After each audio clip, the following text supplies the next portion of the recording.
మనకి భారతదేశంలో ఇప్పుడు కొత్తగా జనాభా లెక్కలు తీస్తున్నారు, సెన్సస్. ఓకే, జనాభా లెక్క. ఈ జనాభా లెక్కల్లో మీకు ఒక అద్భుతమైన అవకాశం ఉంది. ఒక అద్భుతమైన అవకాశం ఏంటనంటే, ఇంతకాలం ఎస్సీలుగా కొనసాగి హిందూ అని పెట్టుకున్నటువంటి వాళ్ళకి ఏమాత్రం కష్టం లేకుండా ఒక చిన్న రాతతో మీ క్రిస్టియన్గా గుర్తింపు పొందే అవకాశం ఈ ఒక్కసారి ఇచ్చారు. ఇది గనక వదిలేస్తే మళ్ళీ రాదు మీకు. తర్వాత నేను అవ్వుదామంటే కూడా అవ్వనివ్వరు. తర్వాత వచ్చేటువంటి ప్రభుత్వం ఎంత కఠినంగా ఉంటుందో మీకు తెలిసిందే. కొన్ని సంవత్సరాల నుంచి చెప్తున్నాను, నన్ను ట్రోలింగ్ చేశారు చాలామంది, నన్ను చెడ్డగా చూశారు, ఈడేంటి ఇలా మాట్లాడుతున్నారని. ఇప్పుడు అర్థమవుతుంది మీకు పరిస్థితులు ఏంటో. కాబట్టి ఇప్పుడైనా మీరు అర్థం చేసుకోండి. అయితే ఇప్పుడు మనకి ఇచ్చినటువంటి జనాభా లెక్కల్లో పైన క్వశ్చన్స్ ఉంటాయి, అయిపోయిన తర్వాత ఫ్యామిలీ డీటెయిల్స్ కోసం ఒక పట్టీ ఇచ్చారు, ఒక టేబుల్. ఆ టేబుల్లో 9వ కాలం మతం, రిలీజన్ పెట్టారు. అయితే నాకు ముందు ఒక ప్రశ్న వచ్చింది, తర్వాత నిజమే అనిపించింది. ఎలా అంటే, ఆ పట్టీలో అమ్మ పేరు ఉంటుంది, నాన్న పేరు ఉంటుంది, కొడుకు పేరు ఉంటుంది, కూతురు పేరు ఉంటుంది, అల్లుడి పేరు ఉంటుంది, మనవడి పేరు ఉంటుంది, మనవరాల పేరు ఉంటుంది, బస్ బాగుంది. అయితే ప్రతి దానికి కూడా మతం రాయమన్నాడు. ఎందుకని రాయమన్నాడు అంటే, ఏమో మీ నాన్న ఓ మతం ఏమో, నీదో మతం ఏమో, మీ నాన్న మతాన్ని నువ్వు ఫాలో అయ్యేమో.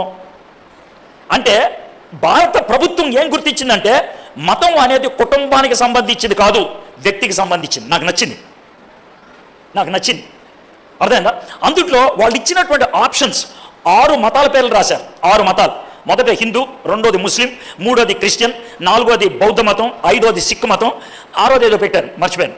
ఓకే, పెట్టిన తర్వాత ఇంకో 2 పెట్టారు. ఏంటి తెలుసా? నో రిలీజన్, అంటే నాకు ఏ మతం లేదు. అర్థమైందా? నేను ఏ మతాన్ని ఫాలో అవ్వను. ఈ విధంగా 2 ఆప్షన్స్ ఇచ్చారు. ఇంట్లో ఏదో ఒకటి రాయమని అన్నారు.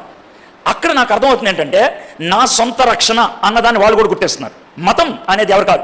సరే, ఈ టైంలో మీకు ఎందుకు చెప్పానంటే, ఇక 3 రోజుల్లో ఇది జరుగుద్ది. 3 డేస్లో అయిపోద్ది భారతదేశంలో, ఆంధ్ర రాష్ట్రంలో. మిగిలిన చోట అవ్వదు. కానీ ఎందుకంటే ఆంధ్ర రాష్ట్రంలో వాలంటీర్స్ ఉన్నారు.